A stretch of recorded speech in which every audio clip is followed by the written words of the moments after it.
Hi, I'm Shante Hudson. I'm the news editor at wine.co.za, and for the month of August we'll be featuring Roses Amongst Thorns. As August features a Women's Day, what better way to celebrate that than with some top women in the industry who are both above and below the radar. Like graceful swans, they are paddling madly underneath. This is our version of The Talk, and we would just like to ask some questions of our audience here today. What would you like to see in the South African wine industry in the next 5 to 10 years? My passion being education and getting new people to drink wine, or should we say previously disadvantaged people who weren't exposed to wine. So my passion is to increase wine consumption here in South Africa amongst the emerging market. And words of wisdom for young women and any other females who want to become a part of the industry? I think this has been a male-dominated industry. I mean, if you think there were only a handful of winemakers in 10 years ago, and now half the classes at the universities are female. Wendy, your top 3 tips for surviving the wine industry? You know, I think that the wine industry is exactly the same as any other industry. It doesn't matter what business you run. You have to run it by strict business principles.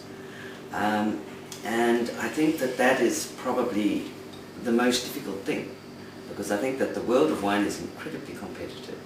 So one is constantly trying to, as I say, bring better offerings to the table at lower prices in the international world. So I think strict business principles, otherwise this is a very, very difficult industry to make a living out of.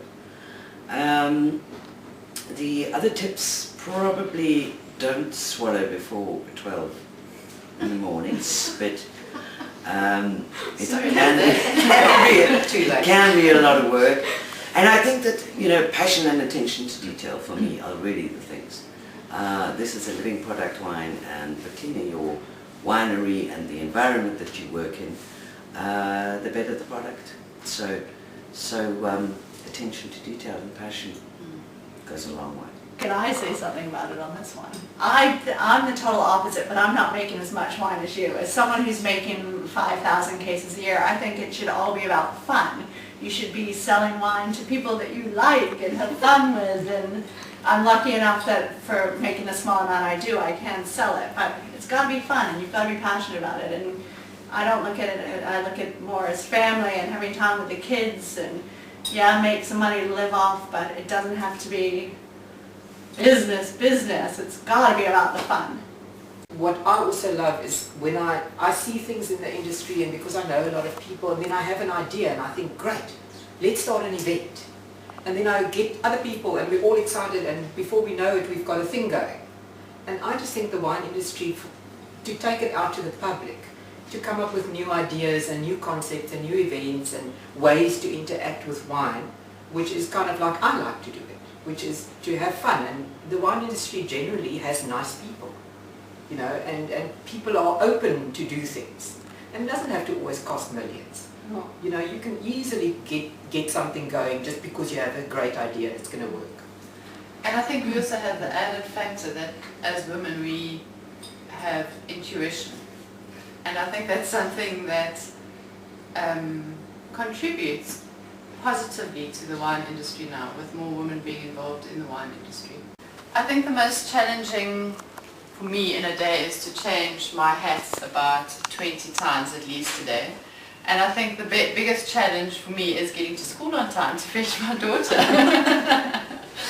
But no, seriously, on a serious note, I would say that my Topaz business, which I've had for 12 years now, has been through quite a rough ride and has gone through quite a lot of changes in the company structure as well, and we're now PTY Limited. So the big challenge for me now is to really build that business, so watch that space. But Tanya's not kidding. Getting to school on time is an issue. difficult. Juggling children and being in the wine industry is, yeah, you can't be a wimp. Well, Cobie and Corina, you've both done marketing of wine, an unglamorous job. How did you both start out, Cobie? I initially worked in Joburg for OK Bazaars, and at that time Whitey Mason bought OK Bazaars, and then brought me down to Cape Town. And that was then when I started hatching the plan to start my own business, where I could basically drink for a living. And in 2001 we started our business, and my background was sales and marketing. I was corporate advertising manager for the group. So I just kind of went from there. And we started with one client, and 12 years later we're still living. And we're still traveling overseas very poorly, but once a year. So, and my husband plays golf a lot, so you know, what's the problem? And Corina? So I started off with a degree in agriculture and then went on to do a master's degree in wine biotechnology. And that took me to Germany, where I worked for a year as a guest researcher at the Forschungsanstalt Geisenheim. But when I came back, I realized I didn't really want to stay with research or with lab work for that matter. So I spent the next few years making wine. And then I thought, well, I've made it, I've researched it, I might as well start marketing it as well. And I went over into that field, and I spent the next few years learning the trade. And it's been a wonderful experience. It's been wonderful to take wines from grape to table and to see the entire process. It's also humbling, as Wendy said. It's not easy out there. Lots of worthy winemakers and wine companies vying for the same spots on the shelves and on the tables, so challenging. Sophie, what inspires you on a regular basis? I think it's the ability of people to change in the industry. I think the industry has changed a huge amount over the years. I think people's view of the industry, I think the wine farm owners, their minds are changing, and every day in our work with Pebbles we see the children. They change every day. There is a step forward. Sometimes there are about 5 steps back as well, but sometimes we see this progress. We see a child learning something new, a new opportunity opening, either within the industry or outside of the industry, and that inspires me. It keeps me carrying on. Mary Lou, why the South African wine industry? Well, as I said earlier, I'm actually in the wine industry by accident. I finished university in the States in '89, and I went off to teach English in Japan for a couple of years. Then traveled around Asia for a couple of years before I came to check out South Africa. That was in 1995, and I never left. It was never a plan. I taught myself to make wine. I started doing all the Cape Wine Academy courses, and started in 2001 with 4,000 bottles of wine, and here I am trying to run a successful business now in 2013. Why the wine industry? Oh, I also landed up there by accident actually. I mean, I really started way in the beginning well, I won't give any years away, let's not go there. But I started at cellar door sales at the Lima. I was very lucky that I got the position there only because a friend of mine was a triathlete who knew Barbara Webb very well. So yeah, so I started at cellar door sales and then moved on to marketing at Rustenburg. And I guess also I travelled in California, and that bit me actually. I came back and wanted to be in wine. So yeah, I started way at the bottom and slowly but surely worked for different people, different avenues of the business, and finally started my own business in 2000. So, and here we are today with 2 businesses of my own. Sophie, Corina, how do you spend your spare time? Sophie? I spend my spare time working.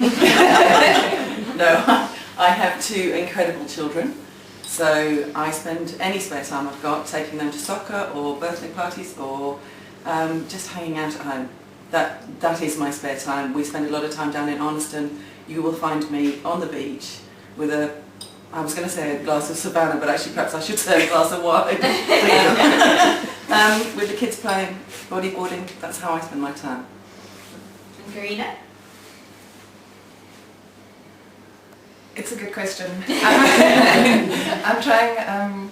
For such a long time, I was working 24/7 in the wine industry, and from morning till night, and it just felt like all my days were taken up with wine events. And what's lovely now is since I've joined the university, I get to go to wine tastings, I get to go to wine dinners as a guest and as a participant, and I really enjoy that aspect. Otherwise, I'm out socializing. I try to drink at least one or 2 good bottles of wine a week with friends, out and about or at home, and yeah, basically variations on that, I guess. Yeah. Okay, I'm going to open this question up to everyone. Any new projects in the pipeline that you're particularly excited about? We have one. We're partnering up with the Sittler Foundation and Villera Wine Farm, and we're going to be opening a medical clinic, a community health clinic. It's coming in September, and that's going to provide health services for the 800 kids that we're working with and their families. So all the farm workers in the area that we're working with will get to come to this clinic. There's an oncology unit, there's a dentist, there's everything. It's state of the art, and it's going to be awesome. Awesome. So that's a new project that's coming this year that you are all invited to, and it's going to be a big celebration. Well done. Fantastic. Well done. Where is it, Sophie? It'll be on Villera. Yeah. When I came down, I was invited to the Wine Swines, which is a male drinking group that's been going for 30 years. And as I walked in, there was horror written all over their faces. They thought my husband was coming. And in fact, it was me. And they were so bloody rude, I thought, stuff you all. And so we started something called the Wine and Women Exchange, where mostly wine farm owners from Norma Radcliffe to Anne Cointreau to Rose Jordan, Maid Lancaster, and a whole lot of us decided almost to be sort of mentors. And this young fabulous woman came along and does all the hard work. We just take most of the credit, but she does all the hard work.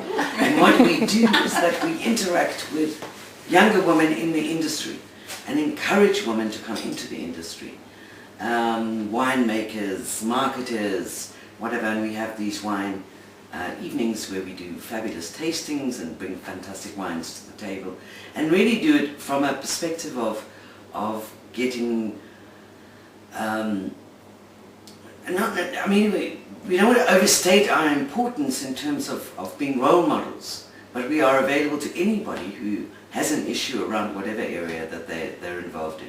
And then we get together once a year with all the women in the wine industry, and there's a big camaraderie, and I think that it makes it easier for women to get involved in the wine industry because there's a support system out there that anyone can reach out to at any time.